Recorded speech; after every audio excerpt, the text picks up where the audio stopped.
focus on Liberia. Hit it. From Cape Mount to Cape Palmas, Mount Nimba to Atlantic Ocean, Obomi Hills to Bokonjre, to educate, elevate, and promote. Yeah, focus on Liberia. For Liberia, Liberia. For Liberia, yeah, yeah, yeah, yeah, yeah. From Monday to Sunday. From Monday to Sunday. It's focus on Liberia.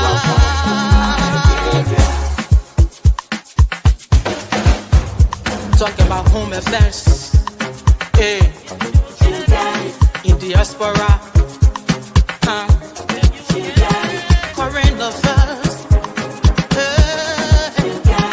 Reliable information. History. Ooh.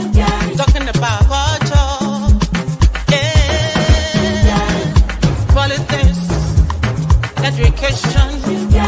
Entertainment. Business.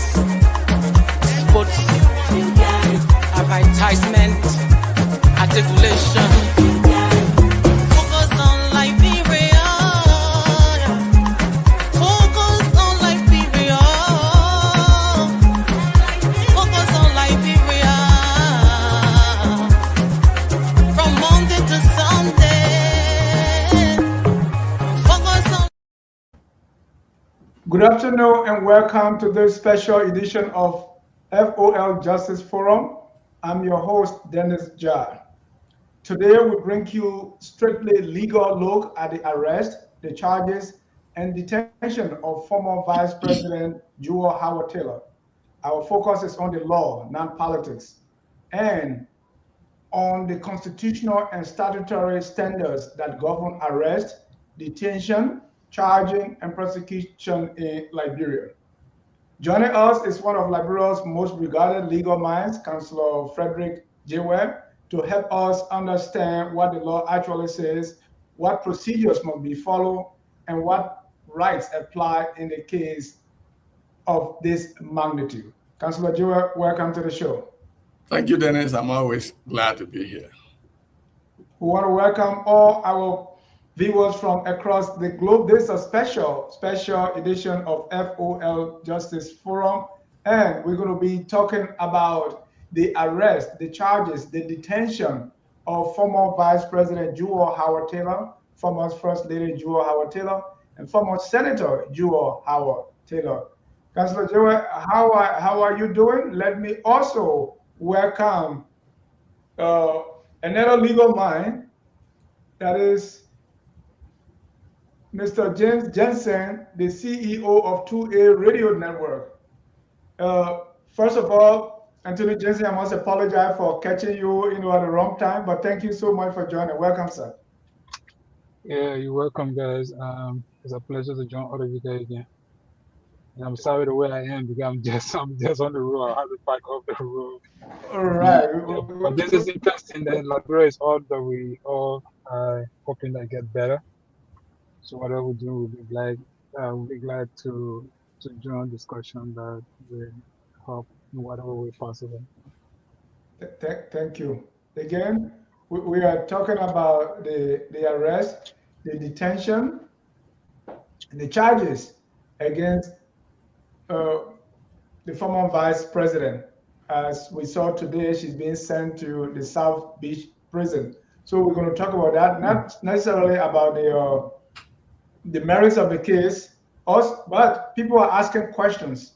I've gotten a lot of questions, and people saying, bring your lawyer, bring your legal guy, let him tell us, because people want to know, arrest, the way she was arrested at the airport, was it legal? She's going to jail. Can she be arrested without a rate? Or the charges, how grave are the charges against her, and how can they possibly prove them? And what are some of the requirements to prove those kind of things? And can she be sent to jail without being, sent to court for? How long can she stay there and all that? Again, first of all, Councillor Jayweh, before we even go into this, I want to get just your thinking, because as these things go on, you follow them a little more than the ordinary person. So let me get your first, for each one of you, let me just get your first, your opening on what's going on concerning Madam Taylor and the entire drug case. Well, I mean, we woke up one morning and saw on front page Africa that Madam Joa Howard Taylor, Liberia former vice president, I understand she's former vice governor of the Central Bank of Liberia, the former senator from Nimak, from Bon County, was arrested at the RIA and charged by the police. And I think she slept at the station for about 2 nights. I think the second night or the second day she was taken to the hospital. The charges the government lay out are great charges.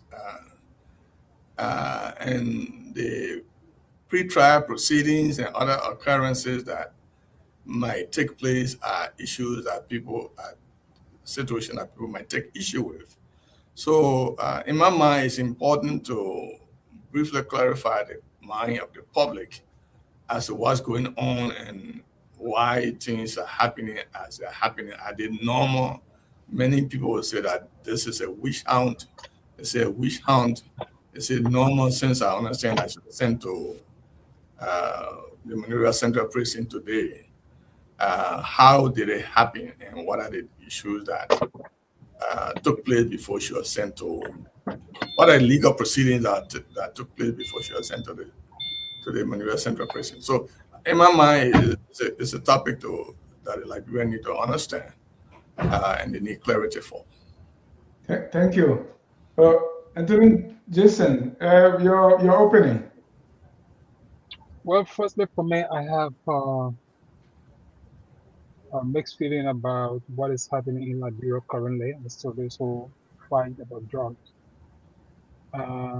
It is good that that country should not be classified as one of those narcotic society or society that is infested with drugs that will affect every citizen of the country. So the fight towards that is good, but it should be done holistically. It should be done with clarity so people can understand what is happening.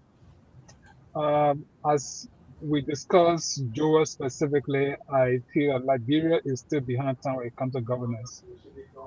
The purpose of fighting drug or fighting crimes is to prove allegation in the court of law. So let's assume that Joel was traveling and she was even caught with cocaine or any form of narcotics. What approach could have been necessary for her arrest? I served as public relations officer or director of press for the Capitol building for years, and I saw a lot of situations when someone served in her position of trust. Now, I want to be very careful with the common people who want to say things as you want to put it clearly, but this is not about just looking at the common man being found with drugs and the high police official being found with drugs. The clarity is not there. However, when the government official, senior government official like Joel Howard Taylor is found, let's assume, because we don't know. For me, I still believe, I wrote even on my page, that look, the police or the Ministry of Justice has not done justice to Liberian people to clearly state the fight as to what has happened to Joel or what did Joel do. Was she caught with drugs? Was her vehicle used to transport the drugs that is in question? Was she part of the drug cartel? What has happened? You know, when you're in a court of law or you're talking about legal issues, the facts must be very clear. All the Justice Ministry have done is that they are giving up set of penal laws, sections of penal laws. They want us to define it. The government is under obligation. It has a Ministry of Information that should be able to provide clarity of put things clearly for Liberian people. The Constitution obligates the government to inform the Liberian people of what is happening. So if Jayweh, whatever Jayweh has done should have been clearly stated. But even as I said here, I don't understand what are the issues that link Jayweh to the issue of drugs. I don't have it. Maybe other people have it, but I do not know it. So if Jayweh has been caught with drugs, the Liberian people should be told. Or car will find Jayweh at the airport with drugs. Now I'm saying all of this thing because the government has a right to arrest any individual on the crime scene. You don't have to go have writ of arrest to arrest anybody who is involved. For example, Jensen is killing somebody, and so maybe the police was taped, and the police got on the scene. The police has a right to arrest me because I was found either about to commit an act or I have committed an act. But if they go beyond that point, now Jensen is going somewhere else, maybe after the crime be committed, something happened. Except the police is pursuing me. Other than that, the police has to get a writ of arrest to come for me. Now, these are all technical issues. We can't sit here and discuss all of those things. But Jayweh to be arrested while she was traveling, to me, it means then that the government has so much high proof of her involvement in the crime, and that if she would not have been arrested, she would have either fled the country and she would not have returned. But Jayweh is a high-placed official of government. I'm not in the CDC or United Party argument. I'm not part of that. I don't think we don't want to do that tonight. Yeah. So for me, it's important that the government do what she's supposed to do. All officials of government, even the national legislature herself, she's not doing justice or she's not doing what she's supposed to be doing as a government. Because thank you, Anthony Jensen. That's just an opening. We will come to that. Okay. So my first question to the both of you is: we saw that unfolded on TV. What went on at the airport? Was it an arrest? What was that? Because I'm hearing were they like inviting us, say, come go with us to the police station to answer some question, or you are under arrest? What really happened at the airport? That Councillor Jayweh, do you know? So my understanding is that she was not arrested. That's the government position until she got to the police station, where she was arrested and charges formally read to her. But here is what the issue is, and what I first wanted to get clear is that there is this saying out there that a Liberian or anyone that the police believe or have probable cause to know that that person is involved in criminality, the police needed to get a writ of arrest from either the Liberian magisterial court or from any of the circuit court before that person can be or could be arrested. That is a wrong notion. Once the police determine that there is probability of a crime being committed or has been committed, or that the individual sought to be arrested or arrested, there's enough cause, probable cause, to arrest and bring them in to the police station. The police can do that without a writ of arrest. So that notion, the notion that people are carrying, I heard that from Councillor John, one of the lawyers defending Madam Jayweh Howard Taylor, that she was not treated fairly because she was arrested without even being invited. She was arrested without even a writ of arrest. The police did not need a writ of arrest to arrest Madam Jayweh Howard Taylor or anyone else that the police had probable cause to believe that they they have committed a crime allegedly, and so they needed to be brought in for further investigation. That's why the police have I want to get that clear, right? Like when Anthony Jensen started, if you are in the process of committing the crime, let's say you're killing somebody, police have to move in to get you quickly, or you committed a crime and you're running away, then we can. But in this case, VP Taylor was being investigated over time, and she had security detail with her by the Liberian government. So why were they waiting when she got to the hospital and it wasn't a hot pursuit? So under those conditions, can she be arrested, or she could just be told, hey, come back and we need to talk to you? If she was refusing to come, then they can arrest her, something like that. But just crime that was committed maybe like 1 year ago or months ago, and you're being investigated and she's connected. In order to bring her in, is it that when you don't arrest her right away, something will happen? So please clarify that. So depending upon the facts the police will have, or the investigation team will have, for example, the degree of criminality that she is engaged with or has been engaged with or is still engaged with, could and finding that she had left her house and said she was going to, I think, Ghana to address some women forum.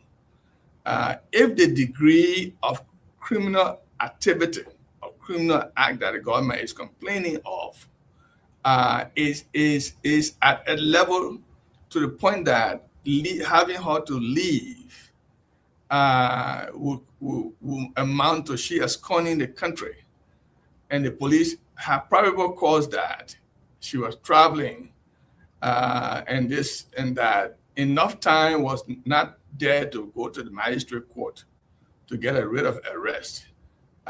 Even though this was not a hard pursuit situation, the police could arrest her if the probability, of course, enough probability, of course, arose to the point that if they have allowed her to leave or just invited her, the act that she is alleged to be involved with or engaged with or engaging with is enough to create alarm or that she could abscond the country. The police did not need a writ of arrest. The police could arrest her on probable cause, bring her to the police station, conduct further investigation, and perhaps charge her and send her to court. That's why the police have, when you ordinary person, when you get arrested by the police, what the presentation that Councilor Janet and others have been making, if that was true, then the police will have to go to go to find the magistrate court to get a writ of arrest before they can go ahead and arrest anybody. But the police can arrest you off the street, arrest you at your house, bring you to the police station, investigate you within 48 to 72 hours, charge you if there are reason to charge you, and then send you to court. So there's a difference. I think what they missed, what is not being understood is that there is a difference between the police arresting you and bringing you to the police station, investigating you, as opposed to you having, or the government having, a formal writ of arrest to bring you in. When a formal writ of arrest is issued by the magistrate court, you are brought under the jurisdiction of the court. The police no longer has authority over you to continue with the investigation, so that starts with the court. But if a writ is not issued, the police can arrest you, bring you to the police station, investigate you within 48 to 72 hours and maximum, and charge you and send you to court. Once you get a court, the writ only bring the defendant under the jurisdiction of the court. So that argument that she needed to be invited, why? She's not above the law. No Liberian is, or no one is above the law. There's no provision of the law that allow you to say that there must be a writ of arrest before you can be brought to the police station. So can the police arrest someone without a writ? And what is the legal distinction between detainment, detention, and arrest? Okay, so let's yes, the police can arrest The police have the authority to arrest any would-be criminal or anyone who is, the police believe that the probability, of course, that a person has committed a crime or is or is committing a crime, the police can arrest that person, or based upon complaint from the community or from the government. The police the police AG could send out people to arrest you and bring you to the police station and investigate you and charge you with certain crimes and the thing you committed those crimes and send you to court. At that level, you are not under the jurisdiction of the court. And so you honor the jurisdiction of the police investigation, which the police have 48 hours to 48 to 72 hours to investigate and see whether or not they should charge you. And when you are charged and sent to court, the writ of arrest brings you under the jurisdiction of the court. Once a writ of arrest is issued and you are under the jurisdiction of the court, the police no longer has any kind of authority over you. It is the court that deals with the matter right there and then. So let me deal with detainment. Detainment is a process, is a legal process that the police will use to say, Councilor Jayweh, we have information that you are engaged in XYZ. So we will not allow you to go back to your house now. We are thinking about seeing whether you should be investigated or not. And so I would not be under arrest. I will ask the police, am I under arrest? If they say, no, you are not under arrest, then I will be allowed to go. But the period for detainment is a very short period, maybe 5 to 10 minutes. Not 1 hour, not 2 hours, not 3 hours, not 5 hours. When an accused is kept for beyond 10 to 15 minutes, that accused is under arrest. Detention is when you are arrested and you are not allowed to leave. In a situation with Mrs. Jayweh Howard Taylor, I think detainment doesn't apply because she will pick her from the airport and the police escorted her from where they pick her up, kept her custody, took her liberty away from her, meaning she could not even stop at her house to pick her reading glasses if she forgot, but then neither could she say, let me go to my house and have lunch first and then come to the police station. When those things are denied you the ability to move about freely, then you are arrested and you are detained. And so the police arrested Jayweh Howard Taylor at the airport and detained her. Mm-hmm. What are the legal? How long can they detain her before charging her? So if she was not brought to the police station by invitation, and she was arrested at what occurred at the RIA, the police have 48 hours to 72 hours to continue the investigation and charge her. Let's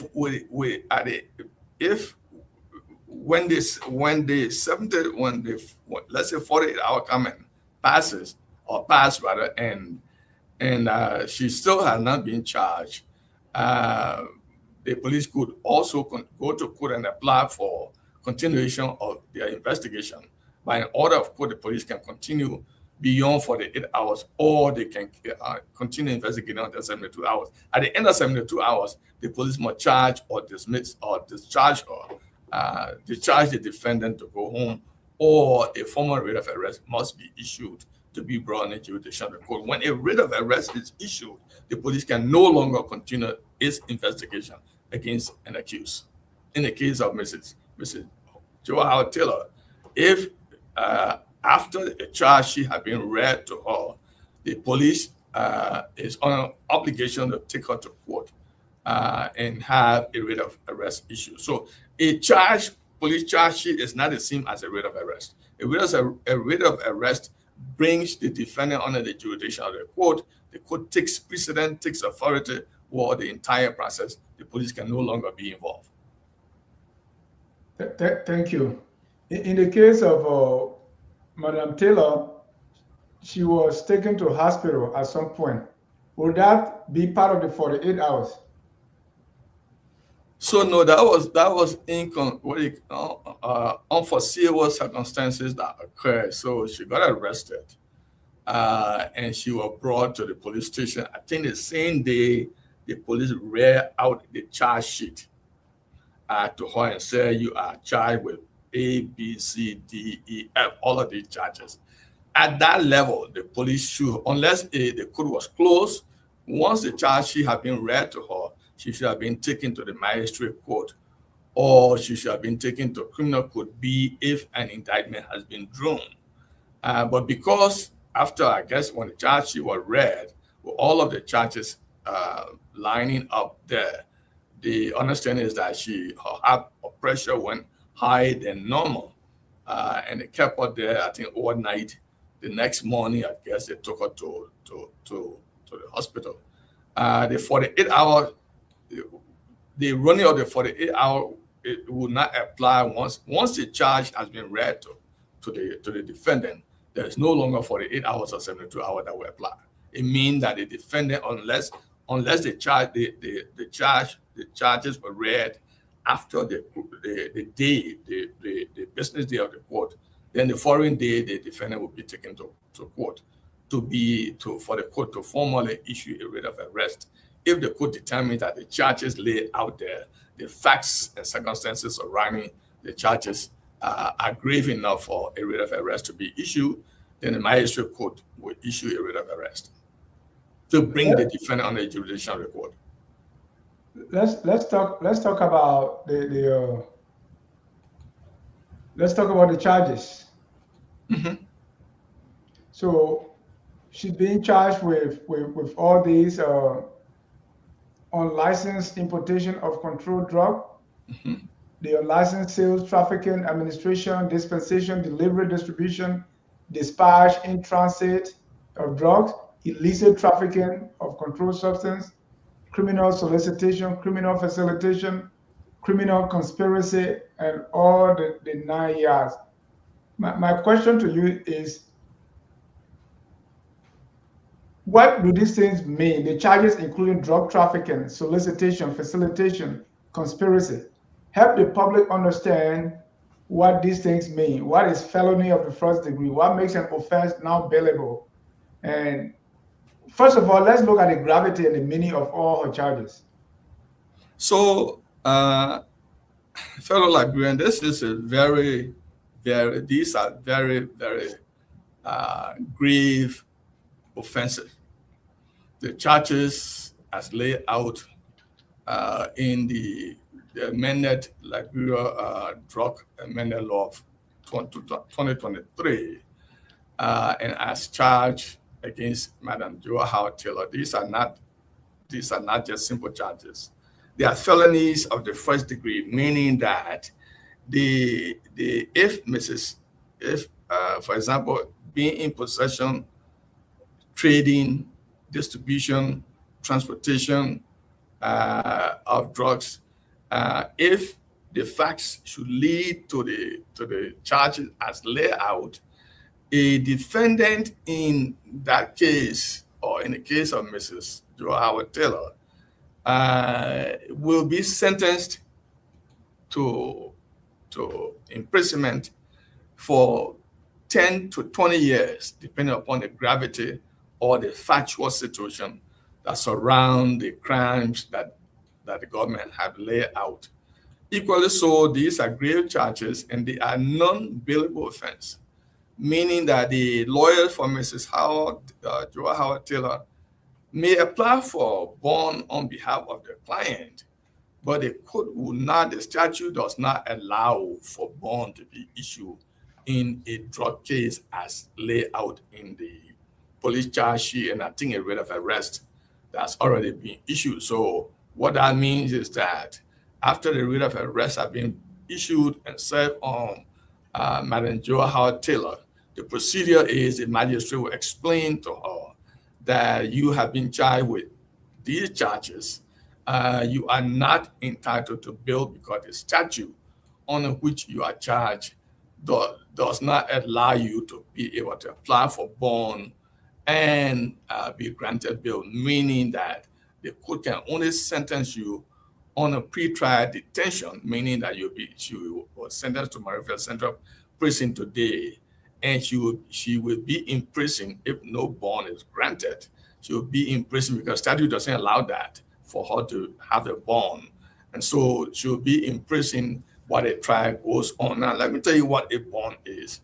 In criminal cases where bail bond are allowed, the defendant will be allowed to put a surety. So people from the community who have property could come and say, we will put our property available as collaterals to ensure that the defendant, in the case of Mr. Joe Howard Taylor, if this were not drug trafficking, for her to be free and come to court as the court would need her.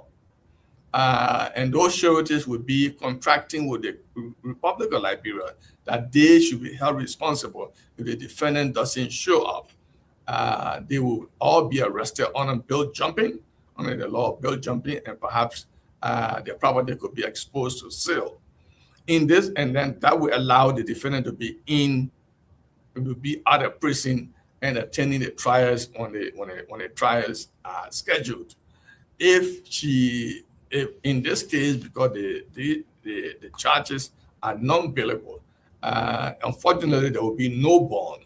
She will be sentenced to jail. She will be in jail on a pretrial detention until the case is called for regular trial. During the trial, she will still be in jail until conviction. If convicted, she could be sentenced to jail, permanently to prison for about 10 to 20 years. So these are not little charges. These are charges that will keep her in jail until the trials are held, and she could be acquitted or she could be convicted. And I will go. There's a charge sheet which I'm going to read later on. But let me ask you, Counselor. Today, when Madam Taylor was being sent to prison, I have people calling me and asking me to ask you, why is she taken to jail? Is she guilty? So describe for us what went on between the time she was arrested and detained at the police headquarters to the time that she's being sent to jail, and why?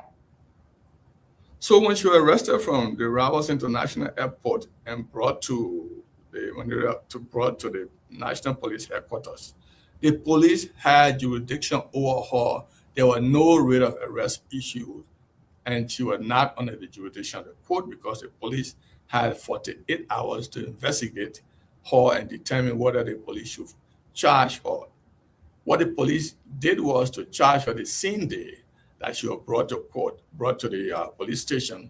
And so a charge sheet was prepared by the police to be sent to court. In between her health intervened, unforeseeable circumstances led her to be taken to hospital, I think, for about 2 days. Before, I think today, they took her to court. I guess when she got to the court, the Monrovia City Court magistrate have already issued a writ of arrest for her to be brought under the jurisdiction of the court, meaning the police no longer has anything to do with investigating her. It could no longer keep her. That's why a writ of arrest was issued by the magistrate court. Now, when a writ of arrest was issued, since these are drug charges and felony of the first degree and non-bailable offense, all the magistrate did in that process was to read the rate to her, and as well as had the clerk to read the rate to her, and as well as inform her that she is not entitled to bail. Therefore, why at the end of the reading of the rate and acquainting her with her rights, she would then be taken to Monrovia Central Prison on a pre-trial detention process. She will be in prison based upon the charges. She has not been convicted. She will be there until trial commences, and she is tried. And if found guilty, she could be sentenced to jail for about 10 to 20 years. But for now, the charges that she charged with is non-bailable, so she cannot be let free or let go. Now, I heard prior to this today, I've been hearing that there were the lawyers, Mrs. Taylor's lawyer was saying that they were going to petition the court to have Mr. Taylor detained on a house arrest while the trials were going on There's no law that provide for that. I think it was something that a lawyer might have been thinking of, but the statute doesn't allow for that. So therefore, she was today sent to jail. Now, what Liberian tend to think is that when you arrest a former president, then give them all of the courtesy, let them go stay home, give them a chance to drive the vehicle around, come to court until they try it. No, if you arrest somebody from Douala, where do they go? If they don't have bail, they go to jail. Mrs. Taylor is in jail today because she cannot get a bond. The statute doesn't allow for bond. She's not there because she's convicted. She's there because she's charged with drug trafficking, and the drug trafficking law doesn't allow her to file a bail bond to be free. That's what she's there. Thank you. And I'll read the charges, but let me come to Anthony Jensen. Anthony Jensen, can you turn your phone sideways so we can get a perfect? Before you do that, put it on auto rotate. While you do that, let me read the charge sheet, and I hope I get the. So, Republic of Liberia, Montserrado County, in the office of Monrovia City Court, Temple of Justice, Monrovia, Liberia, before His Honor Ben Bako, Statutory Magistrate, Republic of Liberia, by and through the Ministry of Justice of the City of Monrovia, Plaintiff, versus Jewel Howard Taylor, Tara Zadirico, Elias Tony, Mahobi Vovik, Elias Michael, Nikolai Invenshik, Sheikh, and others to be identified defendants. Charges: importation of controlled drugs, unlicensed exportation of controlled drug and substances, unlicensed sale, trade in transit and transportation of controlled substances, abuse of office, illicit trafficking, criminal conspiracy, criminal facilitation, criminal solicitation, money laundering, aiding consummation of crime. Writ of arrest, Republic of Liberia, to Captain Augustin Fuller, Magistrate Police of his deputy. Greetings. You are hereby commanded to arrest the living bodies of Jewel Howard Taylor and forthwith bring her to the Monrovia City Court, Temple of Justice building, Montserrado County, to answer the charges of importation of controlled drugs, unlicensed exportation of controlled drugs and substance, unlicensed sales, trading, and all of that. That in 2021, Sheikh Basiru Kante brought to Liberia Tara Zaldiko Elias Tony and Mahovi Voris Elias Michael. While the two foreign nationals were in Liberia, they conspired with Sheikh Bashiru Kante to import and export cocaine in and out of Liberia to Europe. That in the same 2021, Tara Zaderico and Mahovi Vrovak and their cohorts, to include but not limited to Sheikh Bashiru Kante, purposely undertook to contact top-level government officials in order to protect their organized transnational crime scheme, trafficking in cocaine. Has Sheikh Bashiru Kante in the year 2022 introduced Tarak and Mavic to defendant Jewel Howard Taylor, then Vice President of Liberia and a close associate of Sheikh Bashiru Kante. After the introduction in the early 2022, defendant Jewel Howard Taylor met Sheikh Bashiru Kante, Tara Zaradiko, and Mahovi Vrovak at Osofe residence located in Congo Town, Montserrado County.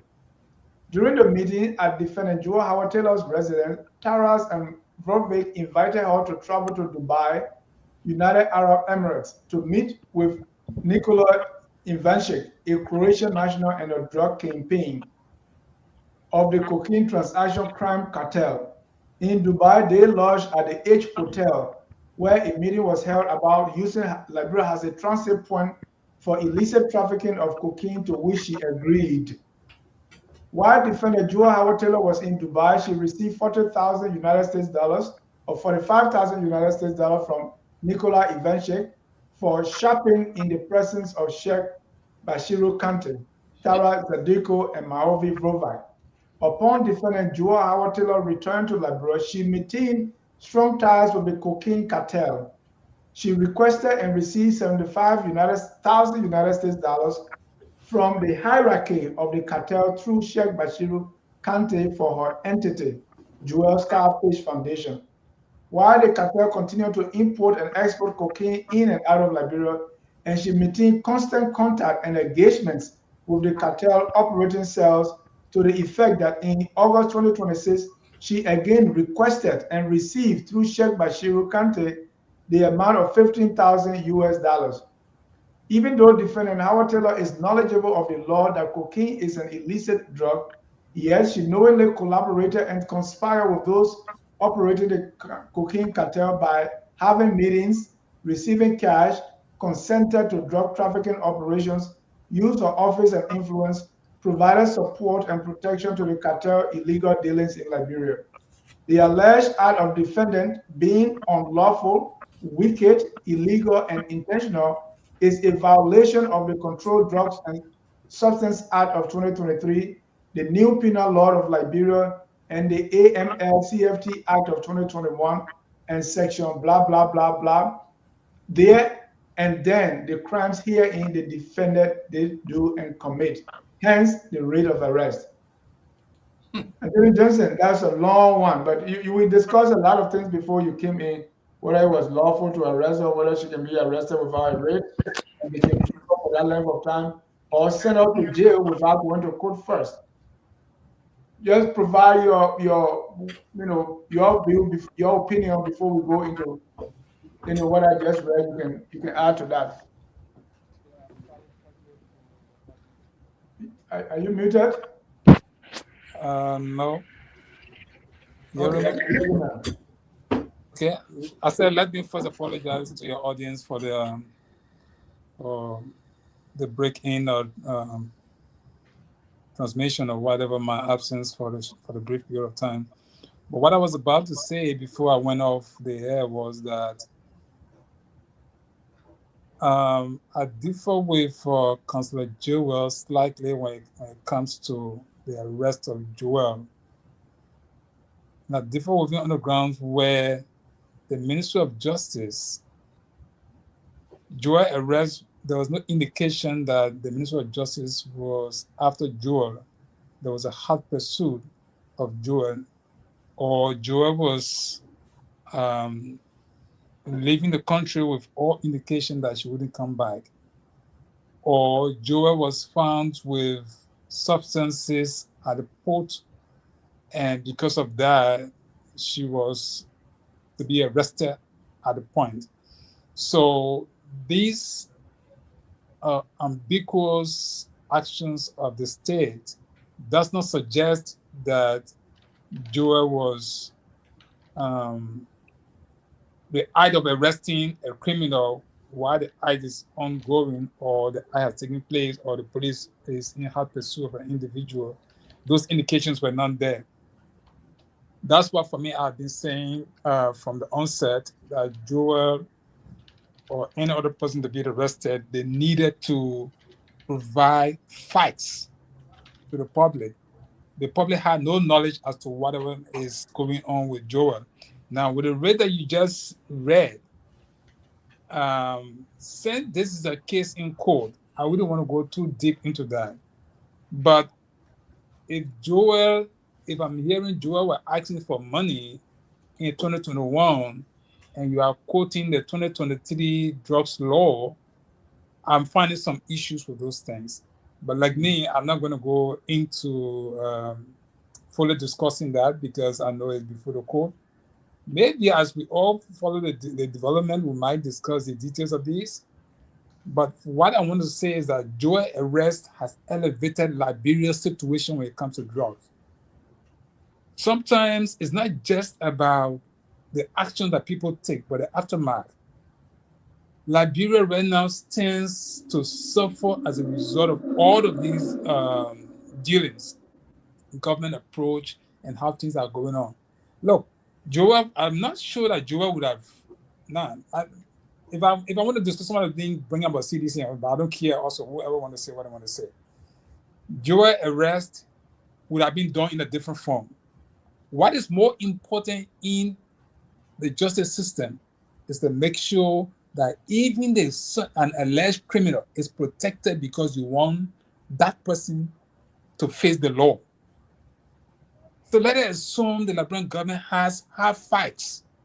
I'm believing that the Liberian government would not have just gone behind Jayweh or would not have gone after Jayweh without having any high evidence against Jayweh. In the same vein, I'm asking myself, Jayweh of all person, would she have been, and let me say that, would she have been so stupid enough to be dealing with drug when even she or her own son suffer from the same situation? These hard questions put some of us who are having critical mind to sit back and even want to hear more information before we keep discussing. Because I don't want to be in a deep discussion and taking the line that I found it very well that, you know, I have no clarity with myself before I even talk about selling the idea to the public. So where Liberia finds herself, Jayweh is a high-profile person. So you arrest Jayweh for drug trafficking or dealing with drugs, and all of those charges about. So then that places the nation and its people at the point where we all may suffer. Even when we are traveling, people are going to be keeping most of us very suspicious because they feel that Liberians. Anthony Joseph, let me interject, right? So, because we're discussing the law, it's not on humanitarian ground, right? Or what? Talking about?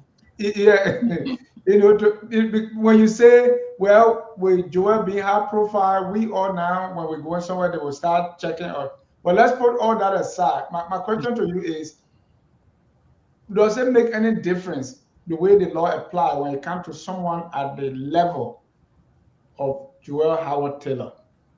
Would the arrest be different? Would we be discussing the same way if that were, you know, my Musu Flomo?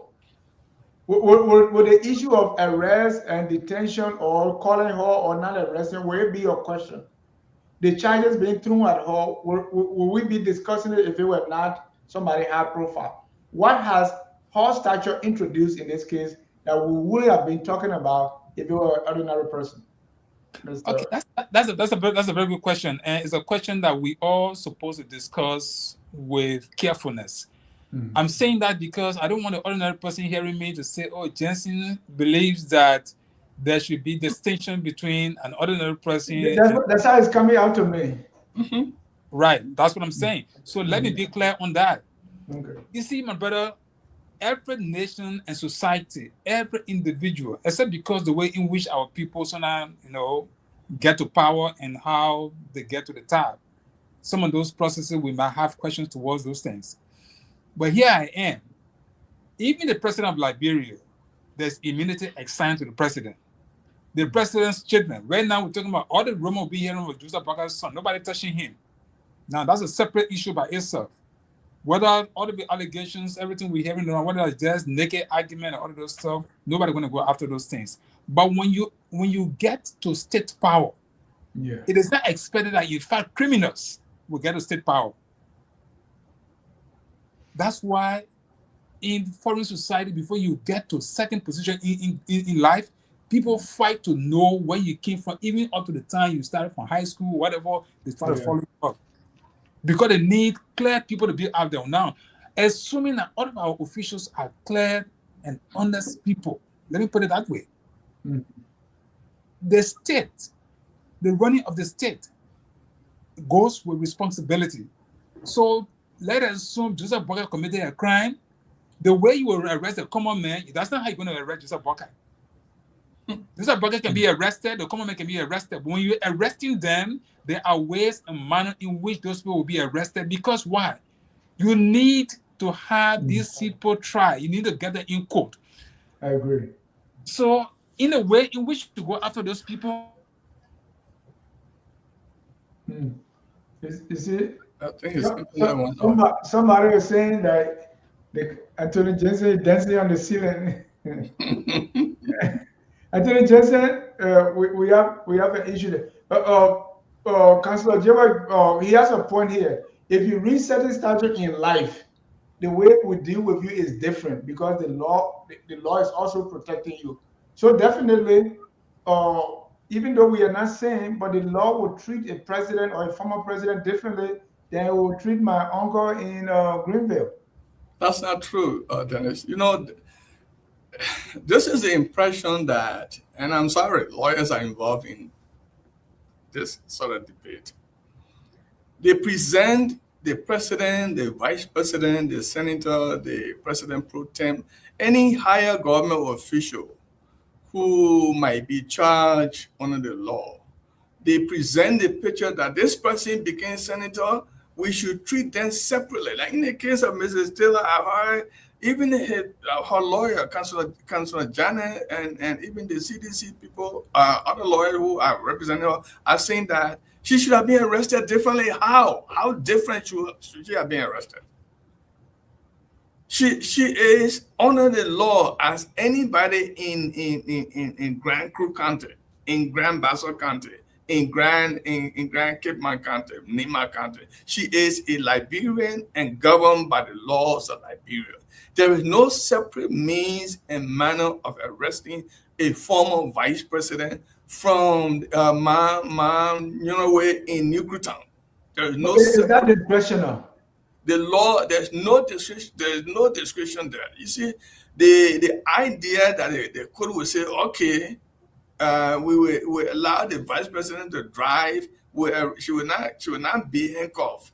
She will be brought to court. If the court thinks that Madam Joe Howard Taylor is not a risk, the court may not decide to arrest. The court will send a court officer. The instruction of the law is the court officer, the magistrate police, will go out and arrest you. If the court decides that the magistrate police can bring the defendant to court without handcuffing the defendant, the reason why you get handcuffed is to try to restrain you from either running away, escorting from the scene, engaging into fight, getting involved with having other crowd to join you to release you from the court officer. But there is no special means to arrest vice president vice president of the Republic of Liberia as compared to Jayweh in New Town. All Liberians or all individuals under the jurisdiction of Liberia to be arrested, the mode and manner in which they are arrested, it's not summons. This is not a real summons situation. She is charged with a crime. It doesn't mean she committed those crimes, but when you are charged with such crimes, you will be arrested and brought to court. Your vice presidency will mean nothing before the law. Your presidency will mean nothing before the law. The woman who's selling down Waterside, West Point, who will get arrested for maybe stealing her friend Susu money, is also arrested based upon the law. There's no special format. There's no special form. Your vice presidency doesn't count. Your presidency doesn't count. Your senatorial position does not count. Your president pro tem position does not count. So you are arrested as a defendant charged, whether ordinary or high official or former high official.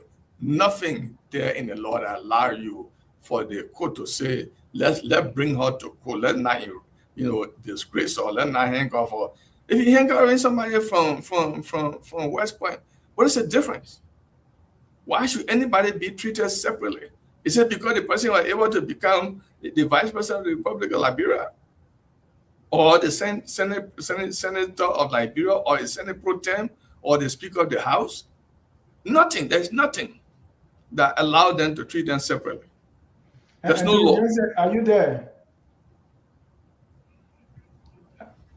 Anthony Jensen, I want you to come and make this point strong against Councilor Jayweh, because right now, Councilor, can we arrest the president because we have that the president, is in drug business? Can the president be arrested, or are we going to wait until he leaves office? If you say that anybody, the law, we can treat anybody, the law applies to anybody, everybody. So the president is the president of Liberia. They are protected while they're in office. So the reason for that is that the president should be allowed to run the affairs of the state. The entire responsibility of governing the country, even the president will have lieutenants, will have ministers and whosoever work in the government. But the responsibility of running the state is on the president. So the law, the immunity purpose that protects the president while the president is in office does not apply to the vice president. When the president is out of, and so the statute for committing a crime doesn't run against the president until that person is out of power. They no longer have the responsibility to administer the affairs of the state. If the president, say president, former president, for example, if the government of let hold it right there. We want to treat that separately. Yeah. Let Anthony Jensen complete his thoughts. Should we treat Jayweh Howard Taylor differently because she's a former vice president? Anthony Jensen. Jayweh should be treated with consideration based on her service to society. However, the justice system must take into consideration the way in which, or the manner and form in which they treat people who are alleged to have committed crimes. You don't treat people with inhumane attitude because there's an allegation of they committing crimes. Whether the common man on the street, they should be treated in a manner and form for justice to prevail. To get into court, there's a process that should not be ill-treating them. Right. No, nobody should be ill-treated. I'm saying, if I were in the same situation, I live Banaville Ofi, should the same treatment, the same way I'm arrested, treating me with decency, everything else, should it be different from the way Jayweh Howard Taylor should be treated because she's vice president? Now, Breezy Harris is asking, do we have any law and constitution in our country that defend and protects former official and present official from any crime? In other words, should the treatment of an ordinary human being, ordinary Liberian, and somebody who is the former vice president, should it be different? You said with consideration. Is it the same consideration they should treat me with? Yes, and that's what I'm saying. Jayweh or any other person in the country should not be treated with attitude as though they have been found guilty. How do you arrest these people? How do you treat them? It should not just be a situation where you go in the street, even the common man is being alleged that he stole some bag of rice, and then you want to, treat them in an attitude of though they are already found guilty. That's not how the law should be treated. That's not the justice system supposed to work. No, I'm saying all things be equal. I mean fairly. So the same way they should treat me is the same way they should. I mean, good now, not bad way. The same way they should treat me fairly is the same way they should treat you. There should be no preferential treatment because she's former vice president. That's good. That consideration should be for everybody. No, Jayweh should not be treated differently. I want to get that from you. Right. That's it. All right. Councilor Jayweh, I got a question here that say, so why was Jayweh sent to a hospital? Could they treat Masa like that? So in the situation, Mrs. Taylor, they should treat all accused that way. Say, Mawata from Douala was arrested for eating the susu money of a coolie in the market. And when she was arrested and taken to the police station while investigation going on, if it was noticed that my water pressure, she's a high blood pressure person, or she is a diabetic and her sugar went high, the government for reason of health supposed to ensure that the accused is taken to a competent medical center and treated. I don't have problem with Mrs. Jayweh Howard Taylor being treated at a hospital after it is alleged that her pressure went higher than the normal situation. And for those 2 days, I understand that she was in the hospital. The government of Liberia will pay for that. I don't have problem with that. I think any ordinary person who fall into that kind of situation should also be sent to the hospital and also should be treated because the objective is not to kill them, is to have them try and face the weight of the law. Who pays for their treatment? The government will pay. The government of Liberia will pay. Because the person is on arrest at the time. If the person is is at home facing investigation, and it can come and go. And in the morning, let's say Mr. Taylor woke up and her pressure went to very high degree, she will go to the hospital on her own. All her lawyers would do, or her family people would do, they would notify the police that she cannot come to the investigation today because she got ill and went to GFK, Cali Hospital, or Benson Hospital, whatever hospital they have there. But once she's under arrest, that is the government responsibility. Anthony Jensen, was it the right thing to do to send Madam Taylor to jail today, to South Beach today? And can she remain detained throughout the entire process, from the charge sheet to the indictment, the pre-trial, all the way, the trial, all the way to final judgment?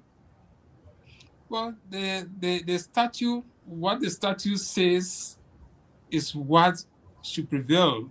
If the statute says when you are found, the only problem that I will have, and I think the lawyers know best what to do. If the lawyers feel so strongly that the charges are all ambiguous and situation where they can file some bit of information to the Honorable Supreme Court, or they can file a motion before the magisterial court on whatever grounds for it to be argued and all of this, so it's up to them. But for us here, all we're discussing is the law. If someone is found with drugs, if Joseph Booker's son is found with drugs, if Jayweh was found, if Jayweh was found with drugs, and the law says you should not handle drugs, you should not be traveling with drugs, and Jayweh was caught with those things. The law is the law. I mean, we can't say. No, that was me. So it was legal for her to be sent to South Beach today, and she can stay there all the way to the final judgment. You know the reason why I'm a little careful here, because some of the facts that you read over there, I see some contradictions, which is not my place. What I mean, even if you leave for the way she went to prison, I mean the way she was arrested, and they read her charges, they sent her to the court and the charges are read, and then she's being sent to South Beach. In that case, all things being equal, that's legal. Right, yeah. That's the law. If the laws, that's what I'm saying. The facts of this entire case, I maintain, we still don't really. Let me say, I don't really know it yet. So I'm a little careful to even think that Jayweh lawyer not going to take actions that probably will involve the Honorable Supreme Court making some decisions into these matters. I don't know these facts here, but all things being equal, as you said, Jayweh should be behind bars pending the outcome of the trial, if that's what the drug law says. But like I said, I'm hearing that Jayweh was asking for some money from these cartel people, and I'm hearing that that was around 2021. Right. Also hearing that statute was created in 2023. So the applicability of 2023 drugs law to that of action that took place 2021. So those are things that I can't go in. I'm not a lawyer, and I don't want to go too far into this discussion. Thank you. That's fair. And without going into the merit of case, Councillor Jayweh, is it lawful for Jayweh to be sent to South Beach today, detained throughout the entire process? So if the trial will last up to next year, or the following year, she will be in jail. So the answer is yes. It's in the affirmative. The statute provides for the offenses on which Mrs. Taylor has been charged. They are non-bailable offenses. She is sentenced to the Monrovia Central Prison on a pre-trial detention, meaning that she was arrested, sent to jail. Not because she is convicted or because she is, or that the government has proved that she committed a crime as charged, but the law provides for where no bond is allowed or is permissible. The accused will go to prison The accused will be detained during the process of trial. The accused will be brought to court on a day-to-day basis when the case is assigned, up to her conviction or or not convicted, up to whether she's guilty or not guilty, and up to sentencing. Since if no bond is in this case, it's not a bond case where not a case where bond is allowed. So she is, sentenced to a maneuver center prison. I wanted to clarify one or two things before even answering this. I heard Attorney Jason saying that maybe at some point the Supreme Court may get involved. The lawyer of Mrs. Taylor may decide to go to the Supreme Court. There is zero chance at this stage for any lawyer representing Mrs. Taylor to decide to go to the Supreme Court unless where there is a judgment, interlocutory judgment or a judgment during the trial is entered against, let's say Mrs. Taylor filed a petition in the court for bond, and the court denied her application based upon the fact that the statute doesn't allow for bond. If the lawyer wishes to go to the Supreme Court, they may go to the Supreme Court to review that ruling on an writ of certiorari. But mind you, this is not a civil matter. This is a criminal matter. Any irregular process applied by Mr. Taylor lawyer, which are all pre-trial processes, those pre-trial processes will cause a detention to be longer than normal. Meaning, if you decide to go to the Supreme Court to on a writ of certiorari to review the ruling of a lower court, your client will be in jail. You must take into consideration that your client is in jail. The other thing I heard Attorney Johnson saying that the law was created in 2003. No, the law was amended in 2003. So it was not created in 2003. So there must have been an existing law prior to the 2003 to have the drug law to be amended. All of the facts in the case, there will be a process called discovery.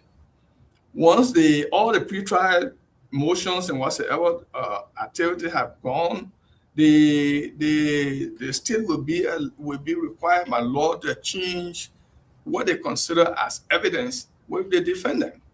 The government is under no responsibility to come out and say, we charge Mrs. Taylor, write a press release and say, we charge Mr. Taylor and here are the facts. No responsibility.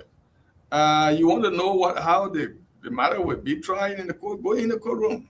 If an indictment, today you have a writ of arrest read out.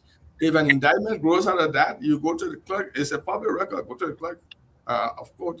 They may give you a copy of the record if you own a copy. But the government can also call in press conference to say, we had this amount of facts. The process for that situation is discovery, and the evidence government has or does not have will be given to the defendant and not to the public, not to be read as a press release. Let me educate Jayweh on just a little thing before we move forward. The government of Liberia, the Constitution of Liberia, obligates the government to inform its citizens on the day-to-day workings of the Liberian government. In addition to that, the Ministry of Information was created. If you read the Act creating the Ministry of Information, there is a statutory obligation on the government to inform Liberia as to the happenings on the day-to-day activities of everything that government is doing. Now, when I said that the Ministry of Justice is under obligation, nobody in a right mind will say, okay, we charge this person, let's proceed to court. Why you think even the Ministry of Justice mounted the pulpit to read the different sections of penal laws that they are relying on? Why it is true that the government knows very well they have to go to court, but the government, by and through the Ministry of Justice, is under obligation to say, hey, John Brown did this. The information must be given to the people. If you don't do that, are bad governance. Now we have the right to say what the government is pursuing. Jayweh in the which information are you talking about? The charges. I mean, why the charge? Which information are you talking about? Well, Jayweh has been arrested. Why was Jayweh arrested? We Was saw the Jayweh charge sheet. we hearing asking for money from this person to this person? Those people who are dealing with drugs. That's some of the things I'm hearing from you from what you just read, right? So Yeah. all I'm saying here is the government has every level of truthful information in their possession, quote unquote truthful information in their possession, that they want to use against Jayweh to indict and also to send out to the court, try and imprison or whatever the result is going to be. So all I'm saying to you here is the Liberian government is a responsible government. A good governance obligation is on them to make sure that what they're doing, they inform the Liberian people. Jayweh was traveling. What happened before Jayweh was arrested? Not just Jayweh alone. Let's say any other person that is arrested at the port of entry. What has happened? You don't start reading penal law to me. I know penal laws, I know it belongs to the court. Jayweh was traveling. Jayweh was found with cocaine. Jayweh car was used doing the some $1 million cocaine that was seized. Jayweh was involved in this. Jayweh had been trading drugs. So say those things. What is wrong with saying those things? What is wrong for the Justice Ministry to say those things? They have huge amount of money in the in their budgetary allotment for this purpose. There are people money you want to talk about. What people money? They have money. What they have money for? They have public relations over there. What they pay public relation officers for? Just to eat the money and sit down. You don't write. When I was doing public relations, when they pass a piece of law, it is my obligation to look at the law and see what is the information I can send to the Liberian people. I don't take the raw law they pass and just send it to the Liberian people. When I know very well Liberian are going to understand that. So the obligation was on me as public relations director to tell the Liberian people, this is the law that the Liberian people have passed. So Liberian will be aware that, oh, this law has been passed. So I'm not talking from ignorance. The Justice Ministry has an obligation. Somebody has been arrested. Somebody has proof has been arrested. Why we all know that they're going to go to court. We all know that the statute is going to be applied. We all know they're going to make research on laws. They're going to carry the laws to the court. But what has happened? What had Jayweh done? Is this hard for the Liberian government to say that? Thank you. So let me come in. I don't want us to go on I go deep into that. So the responsibility of the government to inform and educate its people, that's provided by law. Right. So what is but stopping you are talking about a criminal offense. The government does not or has no the minister, once a charge sheet has been drawn, the charge sheet has been sent to court, the magistrate court has issued a writ of arrest, the Minister of Information is precluded by law to speak no more. No, Jayweh. On what the case is all about, because the case is not tried in. Jayweh. I don't want us to go there. I want to get to the meat of this case. Let's hold on. Go ahead. Let's hold on. Let us not because I don't want us to get to the public relations debate. Let's go back to the case. For those things that are being levied against Madam Taylor, what must be proven? Here's my question. For these charges to stand, the prosecution must meet specific evidentiary threshold. What exactly must the state prove for drug-related charges and for solicitation, facilitation, and conspiracy? What would it be proven?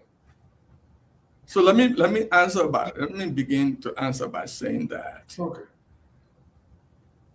the burden of proof as to whether a defendant committed a crime rests on the state.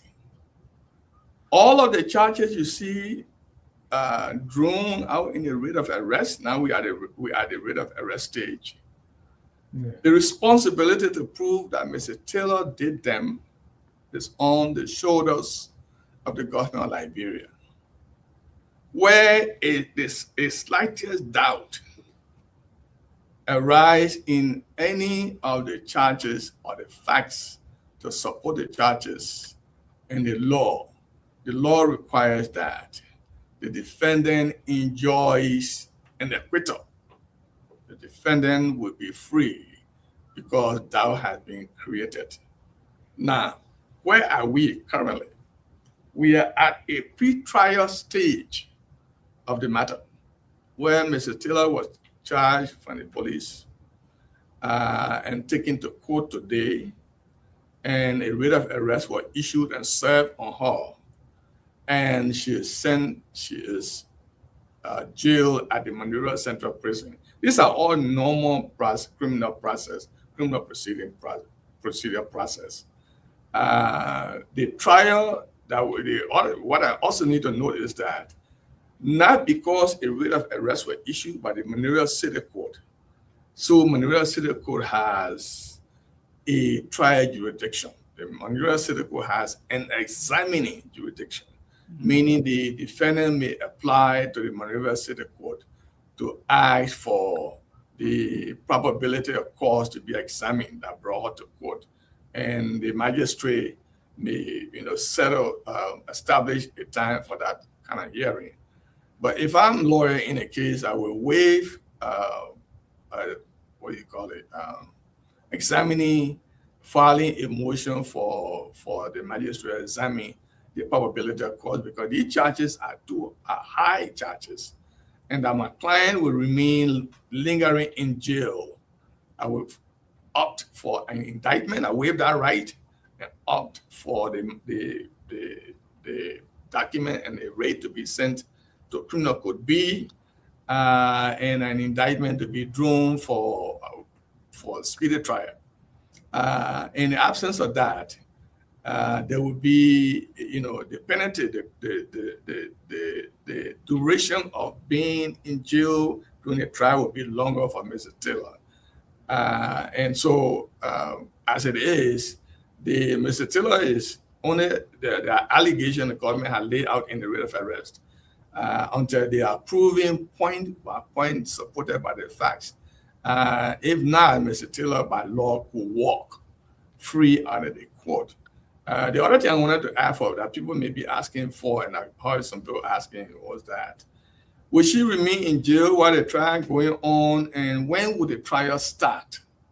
There are people who are Liberians and friends of Liberia who are asking, can the trial start by, this is the August time, can the trial start during the November term of court? Or can the trial start during the February term of court or the May term of court 2027?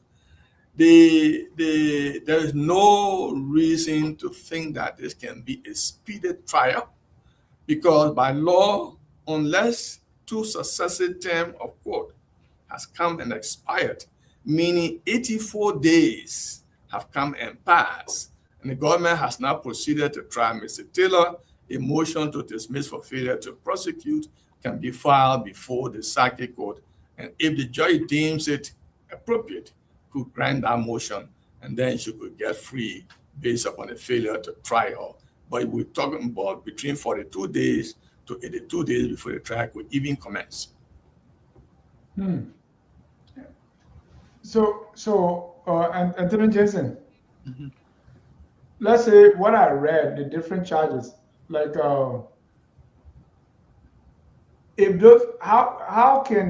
if those things are true, will they amount to what they should be charged with? The first question you asked, I think it makes a lot of sense, and I like the way Jayweh put it. The obligation is squarely on the Liberian government to prove all of the allegations against Jayweh.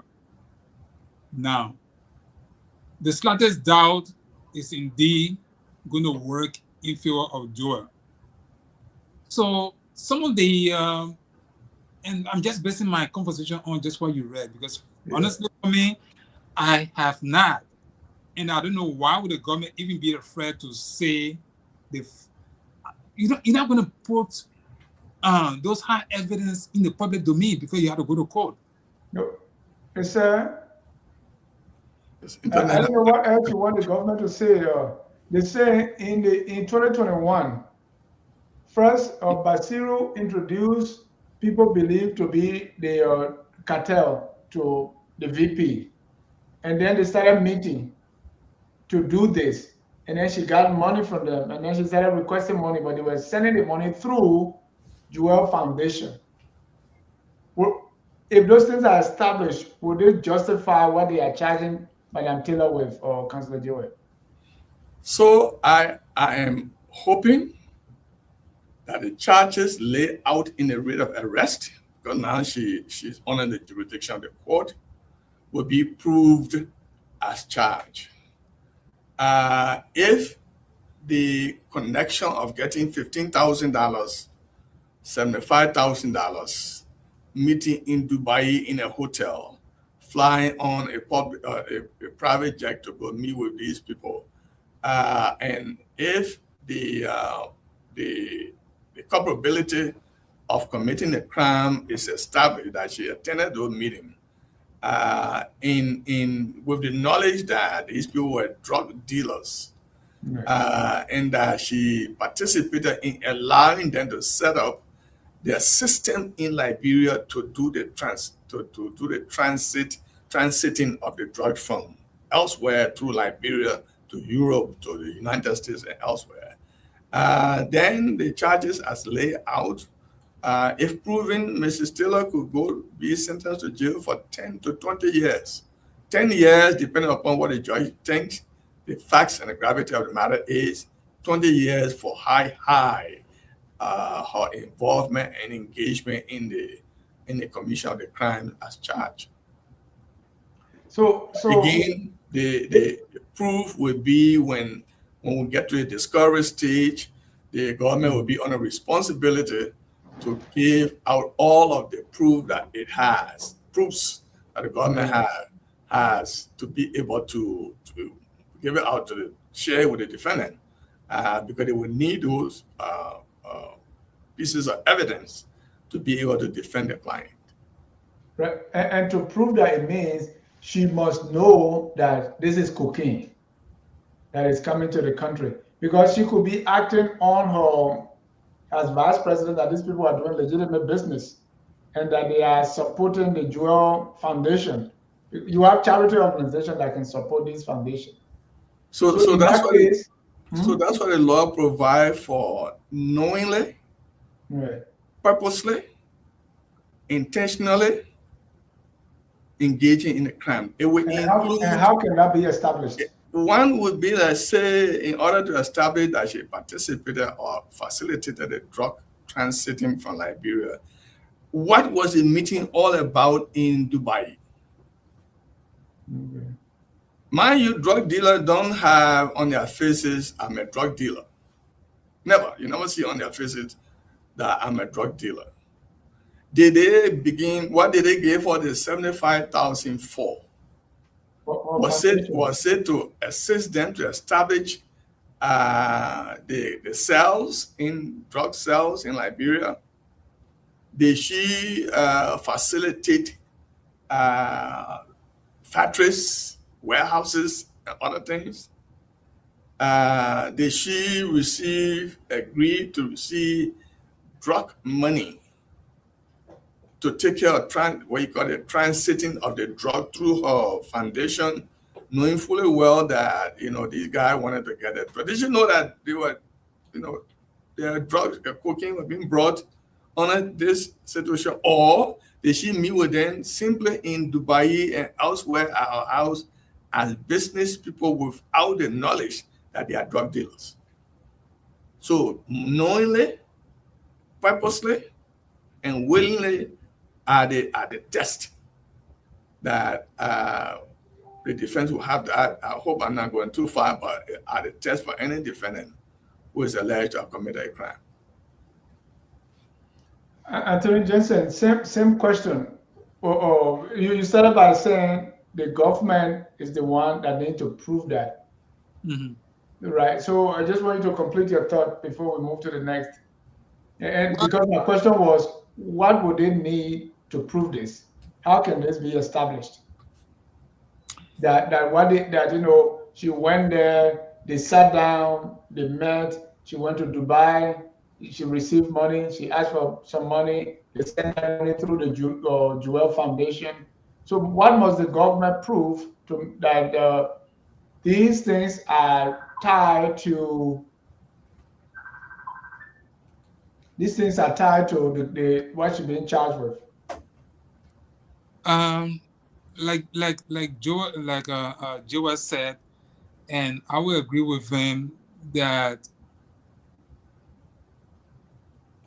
the government has to determine, like you said, how did Jayweh get to a foreign nation to go and ask for money. So what are the hard evidence that the dealings, the Jayweh Foundation is being involved in drug trafficking, and Jayweh has been involved. Jayweh in particular, not even the organization, but I think she being sued, not the organization. So she is being criminally charged for all of the high-level crimes. The government, I just don't hope that the government will bring some, charges that she cannot prove. Right. Because But how do you think the government can prove that one? Now, if we look at each of these charges, there are elements. There are elements which I can state here now and tell you those elements. Each of those elements obligate government to prove them. Mm-hmm. All right. So if the government cannot prove these elements, then you must say, maybe we can have further discussion on this, right? We look at these charges one at a time and look at the element by law that obligate government to meet them. If government cannot meet those elements, then you must sit down and say, okay, if we look at the element keenly, like Joe was saying, the government, or is there a tape recording? Is there a hardcore evidence that Jayweh was in Dubai or whatever she went for the $75,000 that government had those tapes or government had those information that they were talking about, transacting drugs? So we can just sit there, I can sit there and say government don't have evidence. If government don't have evidence, they would not go after Jayweh, right? I don't know. If they say they have the evidence, then we give government the court is there for the government to go to court and prove a case. And you say the evidence should be like recording.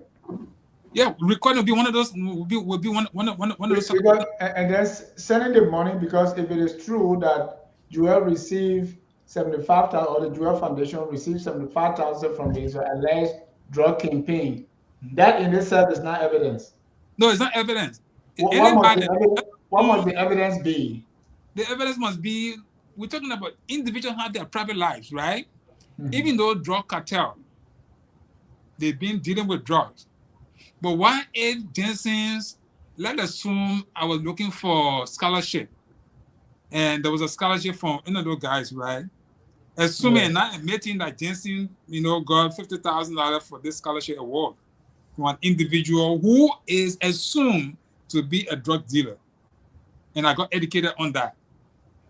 Will you accuse me? Will you arrest me because I got $50,000 from an individual, and then that $50,000 educated me, and then you say, well, I'm involved in drugs? Now that is separate.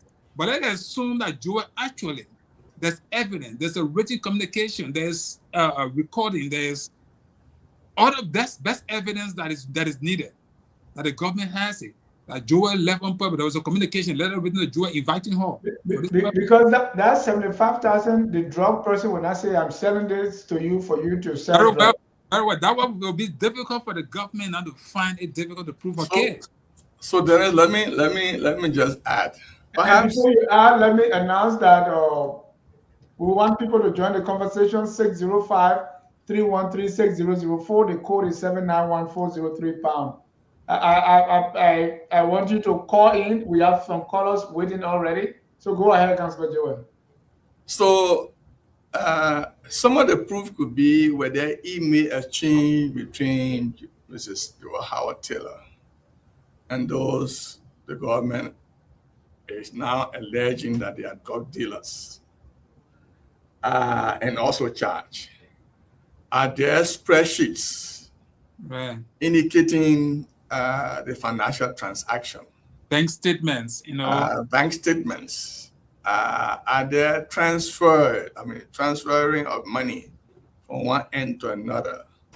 The meeting in Dubai, did that meeting zero in or conclude that Liberia, through my instrumentality as vice president of Liberia, will assist you to transact your business, and those things are on tape. Right. Mind you, the discovery process will far from it yet, so none of us yet know whether those things exist or they don't exist. And what shocked me is if Mrs. Taylor, in fact, I'm not saying she's not involved or she is involved. If $15,000 from a drug dealer will bring your name into drug dealing business, it's 75,000. I think it was 45,000. 45,000. Yeah. That's something that vice president can afford to bring drug dealer into the country. It's $75,000. You're talking about millions of dollars. Mm-hmm. And I'm not saying she didn't do them. I'm not saying she didn't, but I'm saying that are you that so low life person Mm-hmm.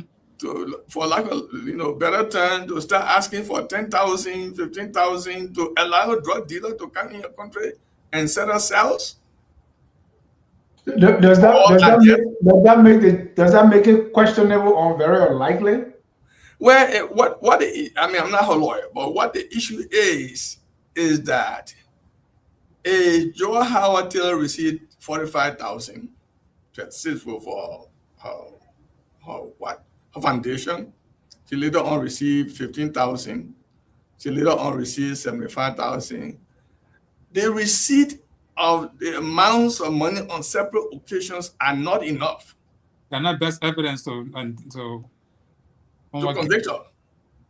You must tie the receipt of such money to the actual commission of the crime.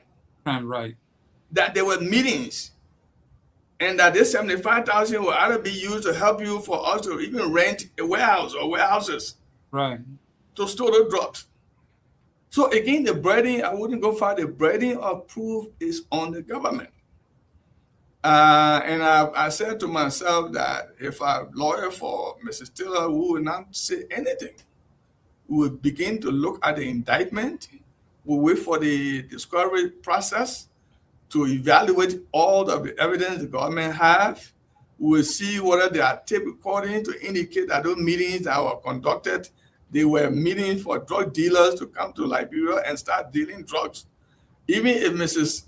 Taylor will argue that these were business people, what type of business they established? Did you receive the money to assist them to establish business in Liberia? And the answer is yes. What type of business or businesses have they established in Liberia?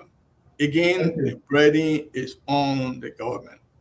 I think there are so many charges. Count, but the law requires count by count that they are approved. Mm-hmm. If doubt is, say, in the money laundering situation, a doubt is created, or the transiting of the drug from Liberia to whatsoever place a doubt is committed, you're running a race of acquittal. Thank you. Let me now allow our first caller, Christopher Wulati Tubasi. Chris, you're alive. Yeah, Mr. John, thank you very much. And I'm deeply saddened today, but I want to say thank you to the returning in studio with you there. They have done a great job explaining the law, and I want to say thank you to them for that. Mr. John, in criminal law and criminal procedure and propoundering of the evidence, you look at it, you indict and then you arrest.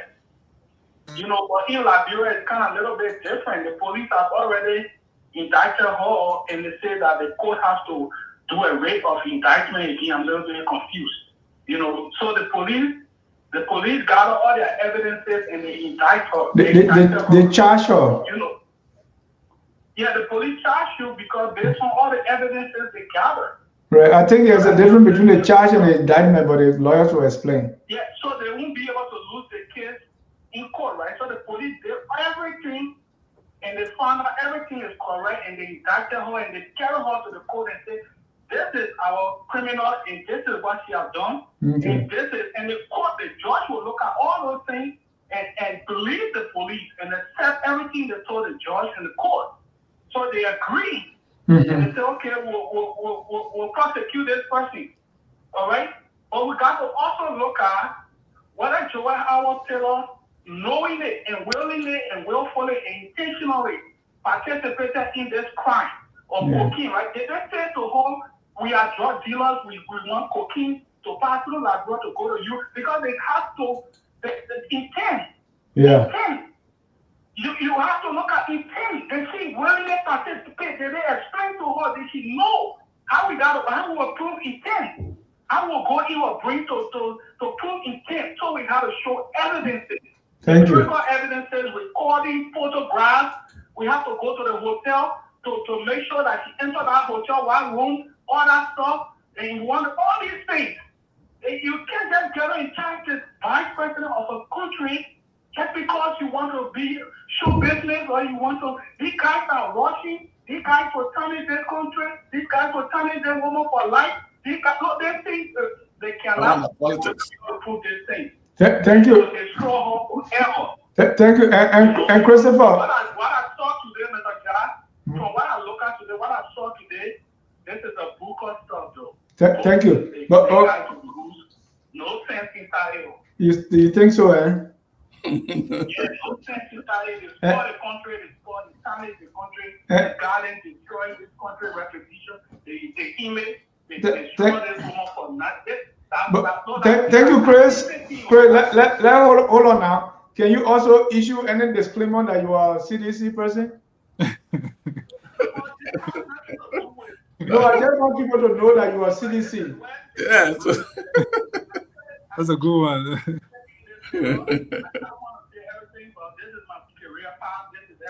Thank you. I love this area. Thank you. I think Gregory. Okay, when will we invite the president's son? When will we invite the current vice president? When will we invite Biako? When will we go after Johnny Bola, who received bribe and still officer? And Johnny Bola said that the police chief received 8,000 out of the month. I mean, come on. Thank you, Chris. Let me bring you another caller, Chris. Before the people think that family thing we're doing. All right, our next caller is Madison Camus. Madison, you live. Hey, Mr. Ja, long time, big brother. I know. Good. I'm watching you on TV, so great. I'm speaking to you. I see you smiling. I'm very happy to see you today. Thank you. For a long time. Hi to all the Focus on Africa fans and staff and analysts and everybody. Miss you guys. First of all, let me give a disclaimer. I love President Joseph Nima Boakai. He's the first Liberian president that I supported, and that's the first Liberian that I supported his presidency, and he came up the tour. So, and he's doing some things that really gave me the impression that he means business. Like, for example, this is the first time in our country history that we see a president will come and say, there will be no secret cow, and he demonstrating it. Okay, let go to the case before you reveal too much. Okay. I don't know much about our relationship with these people. But when you listen to the figure that was announced, morning I was coming in, she's a lawyer, she's a highly intelligent person. And I want to believe she has staff at that time around her that was involving. Sorry, I know exactly when it comes to finances and stuff like that. When you receive a huge amount of money, she's a banker too. She worked with a bank too. All this money you receive. I mean, come on, man. And they say common thing is expensive now, but let's try to make it cheaper. You gotta sit and ask the question: who are these guys? Where are they working? You know, the office I'm holding right now, the office is more important than all these things are coming our way. And in fact, the Liberian Constitution talk about gifts. If you see gifts now, that kind of fits you. You should sit and think. Yeah, for her office, that's small money, 75,000. The pocket change. Yeah, but when it comes to the gift now, when you read down in the Liberian, when it comes to gift, talk about what kind of fee, what amount, people office in that office you receive, and it should be disclosed. Right. You know, Because these are things that people can hold you onto, like how you got the money, who gave you the money, who are these people, what are business receiving money that they for these people. Thank you, and that's why Give that's why transparency is important. Like the yellow machine, where the money coming from? Like the FOIA project, where the money coming from to bail it? Because when those things are not disclosed, people. No, just leave it. Leave that question. I just talking about transparency. Okay, now for me, I just want to throw a light on that. I can't answer it for it. All I want to say is that, like, when people, you have the right to peace and sorry to ask your government. They call it FOR, Freedom of Information Act. Go ahead, ask for it. No, we don't have to go there. Thank you. Let me break it. Thank you. I really want to talk about you. Just kind of swing me off it, but no problem. When you really want to talk, hit on it for 30 seconds.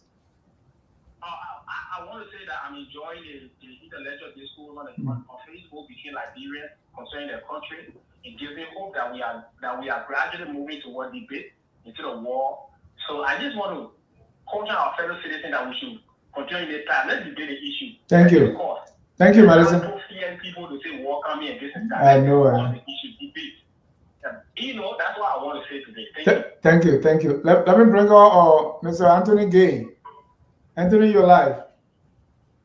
Thank you very much, Mr. Dennis John. You're doing a fantastic job. And good evening to the counselors, right? I think for that, lawyers. Thank you. Yeah, look, Mr. John, thank you for holding that gentleman accountable. They will come here because they support the government and say one thing. The other people support the other side and say another thing. If we are to pursue the fight against illicit substances in our country, we gotta do it impartially. We gotta do it across the board. You can say no, secret cow, but Bianco, the common boss from LDA, is not being arrested, is not being charged, he only got dismissed. Dismissal does not solve the problem. Right? We got all 2 police officers who also are connected to the issue who are not going to work right now. They are also not arrested, they are not charged. So in reality here, I'm glad that you also mentioned the issue of the FOIA project. Now you're talking about, the Freedom of Information Act. No, that's fucking funds, right? We should know how the money is spent, where the money came from. There's no government agency, no ministry, no, autonomous agency out there that are giving money to the FOIA project. It's not in none of the budget. The 3 budgets. Anthony, let's come to the case. We got a caller behind you. So here, for me, I want to see this government win the case. The Fonati-Kopa case with the capital building burning is still pending. It has not been won yet. The government is still struggling with that. They lost the case with Standard 12. So I want to see my government bringing stronger cases, high-profile cases for them to win, not for the government to look funny. And I hope this time around they have all of that evidence to be able to win this case. So that's my position on that. I want to see our government bringing cases where they have evidence to win the case, not bringing bogus cases and then they losing the case. It make our government weak. And those are saying this government is doing 50% of our population so they can afford to buy 25 kg better, right? That is the reality in Liberia. We can walk and chew gum at the same time. Right. Thank you. But and also the government may not be winning cases, but it's possible that Madam Taylor was actually doing those things that they said she was doing. Is that your position? Yeah, it is also possible. Look, I have no sexual fact in this court. If the evidence leads that she has done what she did, she should face the law. If the evidence also cannot prove her guilty beyond all reasonable doubt, she will walk free. Thank you. Let me bring one more caller, probably our last caller, Kadiatu. Kadiatu Kamara, you are live. Go ahead, madam. Yes, hi, Dennis. Thanks for having me on. Thank you. I just want to say thank you to the 2 lawyers that's on there. But my concern is that I think those 2 gentlemen are here in the States. My concern is that oftentimes when we talk, we are looking at African problem, specifically in this case, like Grand Problem with Western lens. They're talking about, they need to have this, they need to have cameras, they need to have this. This is Liberia. Those are the kind of intelligence that they don't have. How were Western governments investigating cases before they had all these technologies? Those things can also be employed. They don't have to have cameras of her doing this. They don't have to have emails and all this stuff. there's other ways for them to investigate. Or do Liberian police not have the qualifications to? I guess that I don't think that they have the good tools to, but we have to look at Liberia in the Liberian sense and critique it in that way and not employ Western technology in four countries that are far ahead in those senses and use that when we're analyzing Liberia in that way. And that's what I want to say. And it seems like too many people are calling in defense of someone that has a history of doing that does not have a good track record of doing good things for Liberia. And it's like, it seems like everybody is calling in defense of this lady. Now, I know if the Liberian government does not have a history of winning cases and investigating cases properly, but we need to be focused on making sure that anybody that's doing anything that's hurting the Liberian people comes to justice and being investigated properly, as opposed to trying to defend them and coming against in defense of them and coming against the government or the police, instead of trying to help them and give them a proper critique of how they can investigate in a way that will work for them, instead of saying things that in my hands that they don't have. They don't have the same technologies that these Western governments have, so it wouldn't work for them. Thank you. So what do you make of the entire case? I just feel like we have to let it play out. There's someone else was talking about problems. Oh, because the police will make these arrests. As someone who does work with investigators, who does work in government, in our Western, on the Western side, there's something called probable cause. So the police probably was acting on probable cause. They have to have probable cause to tip the score and make arrests. I don't know, but if there's evidence that they have to make that arrest. I'm not familiar with Liberian law, but we need to familiarize ourselves instead of looking at those things through a Western lens and saying, oh, this, that, and the other. But like I said, this woman does not have a good track history of doing anything good in Liberia. She's a wife of a former warlord. She's done a lot of bad things, and I have no sympathy for her, and I feel like she should be brought to justice as anybody else, even the president's son, whoever else is attached, they all need to be brought to justice. I care about Liberia and nobody else. Thank you, Ketiato. Thanks for calling. Yeah. Gentlemen, respond to our callers, and then we can be closing the curtains. Anything you want to respond to based on what you know, I just want, as I think I had to say it well, it's about time that Liberians relax, allow the case to play out. If the government has enough evidence to convict Mr. Taylor, the court will convict her. The burden of proof is on the government. The stage where we're at is a pre-trial stage, or where the writ has been issued, where she's been sent to prison. She's not convicted because the law requires that she is not entitled to bail or a bond. That's why she is in prison. If the government does not have enough evidence to prove that she committed a crime, she will walk. Meaning that will be created and she will be set free. At this stage, all of the contentions as to whether her rights have been violated, those are all statements without proof. The merit of the case must be allowed to play out. The government should be given a chance to prove the charges as they brought them. And the defense must be given a chance to defend the clients. If nothing was done, Mrs. Taylor will go free. But if something was done, Mr. Taylor will be convicted and sentenced to jail for the amount of period, which could be 10 years or 20 years imprisonment. I didn't touch on before we conclude, but Anthony Jensen, quickly to the callers, because I want one last question, which had to do with former President Weah. If former president also be called in and charged, or does he have immunity from let's say whatever being talked about with the VP, whenever there is a connection with President Weah, the former president, can he be brought in or is he immune?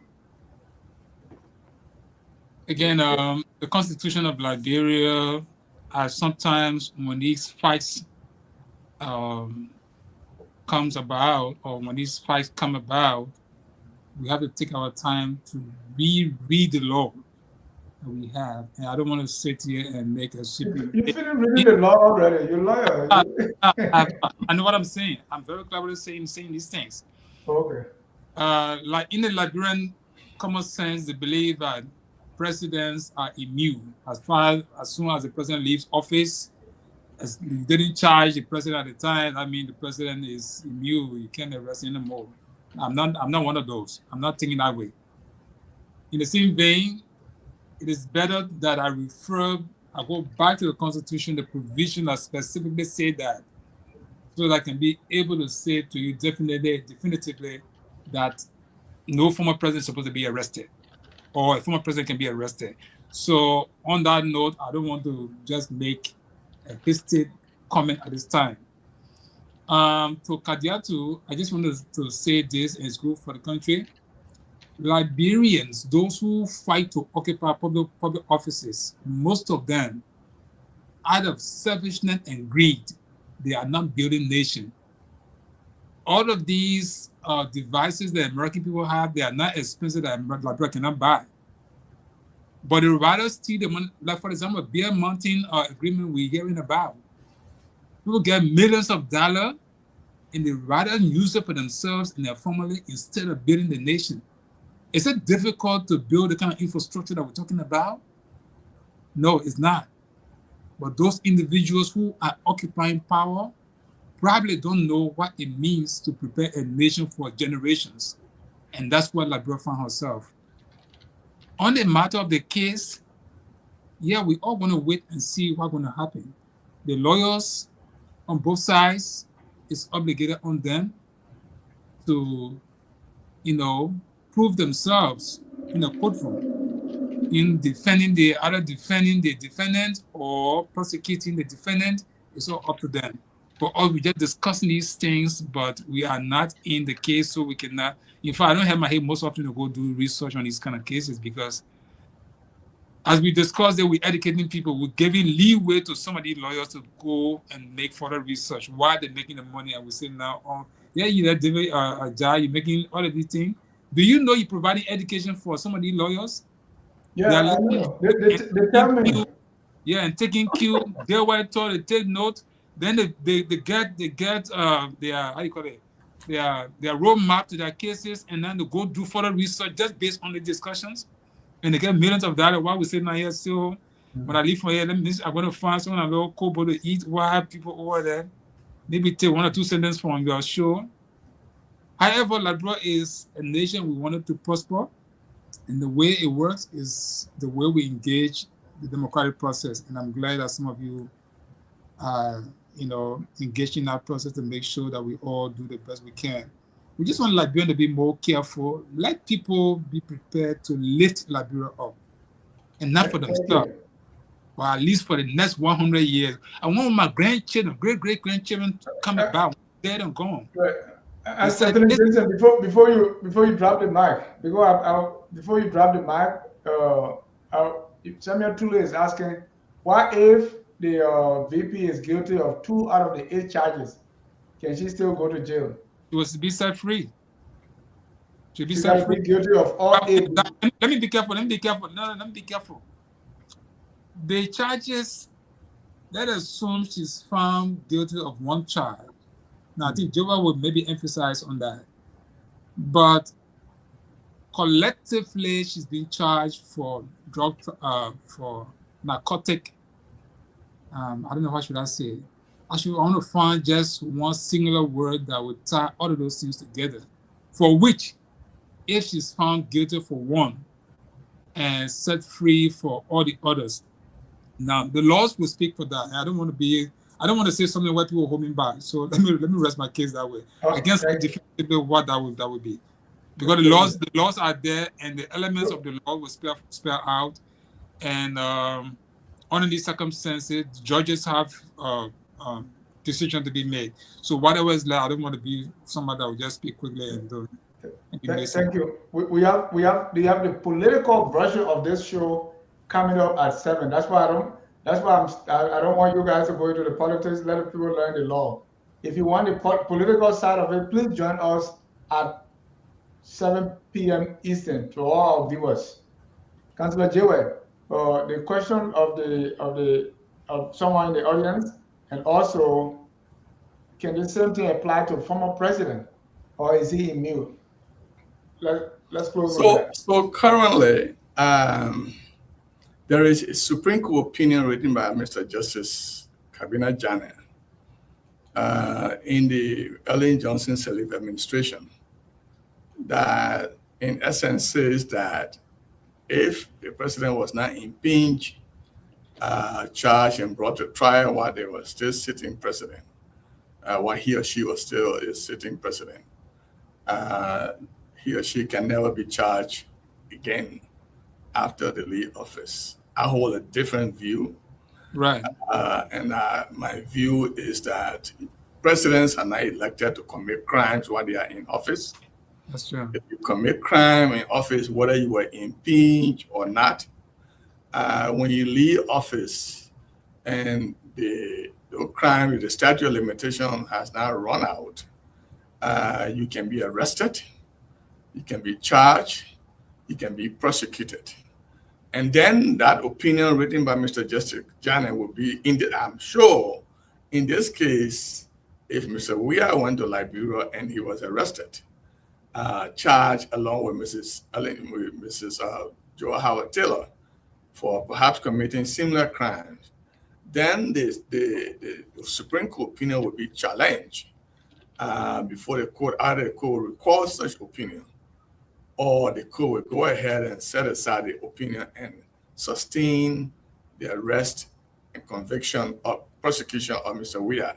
But the step would be, if Mr. Weah went to Liberia and he were arrested, or he were arrested here and sent to Liberia, his lawyer will be filing a motion on the ground that there exists an opinion that says that he cannot be arrested after he leaves office. That matter will travel to the Supreme Court, and the Supreme Court will decide. But presidents are not immune, are not above the law. Vice presidents are not above the law, and so they can be arrested. Thank you. But Jayweh, before you go, Jayweh, just a point. Jayweh, there's a constitutional voice on this immunity clause. So, and that is why I just didn't want us to jump the gun. That opinion cannot. Now, that opinion is either dwelling on the piece of law. So we all have to. It's Article 60 and 61 of the Constitution. Okay. Mr. Justice Jane dwell mostly on his interpretation and understanding, and the Supreme Court, not only Mr. Jane. Mr. Jane wrote the opinion, but the full bench agreed with Mr. Jane and signed the opinion. Nobody dissented, indicating that unless you brought the president out of power through impeachment, and getting him out of power or her out of power, and then charging them, you cannot charge them after they leave power. I disagree. I think that's a wrong ruling, wrong reading of the law, and I think. And then quickly, the last one for someone in the audience: if Madam Taylor is guilty of 2 out of 8, will she walk free? No. Thank So you. let me just maybe educate people. The charges you see that the government brought out, there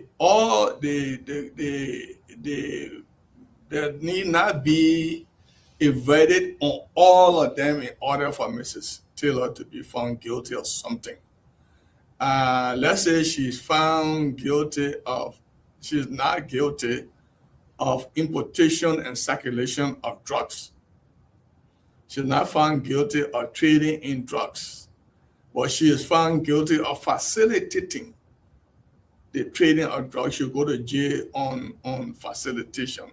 If she's found guilty of money laundering, cleaning the drug money for possible use in the future through the bank.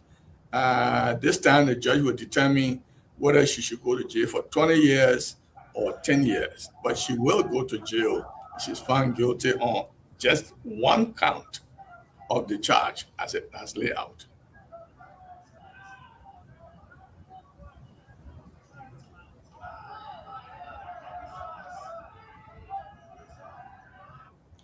On that note, we're going to be closing. Let me get 30 seconds each for your closing, and then we'll call it a day. I'll be back right here at 7 p.m. Eastern for the political show. Join us. I will advise Liberians to just pay attention to the case, allow the facts and the law to play out, take away the politics, and let's hold the government responsible to prosecute the case and convict Mrs. Taylor. In fact, by law, Mrs. Taylor may choose not to even take the witness stand and testify on her own behalf, or may choose to put no witness at all on the stand and challenge the evidence that the government producing. So the responsibility is on the government. Thank you. Let's pay attention. Let's start the politics. Let's make sure that the pre-trial things are not beclouding the minds of people. Oh, she's not supposed to go to jail because she's not convicted yet.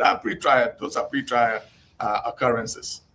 Thank you. Anthony Jensen, your closing. 30 seconds, sir. Closing is that the fight of drugs is very, very important and good for the country.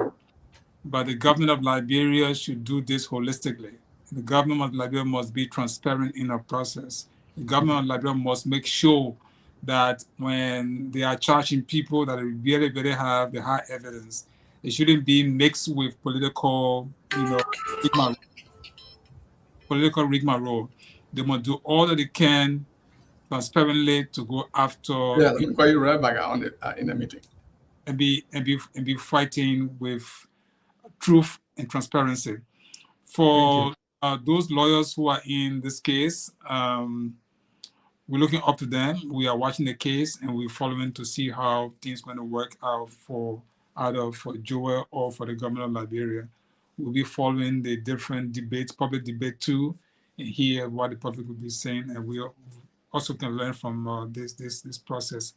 For these political parties, now you may not want to agree with this, but I think political institutions, they have voice into these kind of matters. The national legislature that create these laws that people depend on, they themselves should be following these kind of cases so that they can either amend laws, create new laws, or take decisions that can better Liberia. It's not just when these occurrences or these events happen, it's not just about those who are in the theater, it's about those who have statutory constitutional responsibility to govern the country so that they can do what they need to do to better Liberia. And for you, the civil service, the civil society organizations, and the media, let me say this on your show. This young man, Monty is almost like serving as a civil society organizational head, serving as the legislative in the branch of government. I think the government has a responsibility. The legislature has a responsibility. So if the government, the legislature is acting well, questioning, because right now the information is like the police director, the IG himself, he in a mix of this whole thing. People are being arrested, and some of them have been allegedly said to be involved in this drug situation. So what is happening sometimes is like questions are not being asked by the respective statutory committees of the legislature that can help strengthen these debates. Rather, everybody keep quiet as though nothing happening and something is happening. So how do you strengthen our governance process? We hope that the best will be done to better Liberia. Thank you so much. Thank you very much. On that note, we close with our song that says, "We are all Liberians." Have a good night. We are Liberians. Liberia is our home. Liberian people. Liberia, you everyone. Liberia, oh.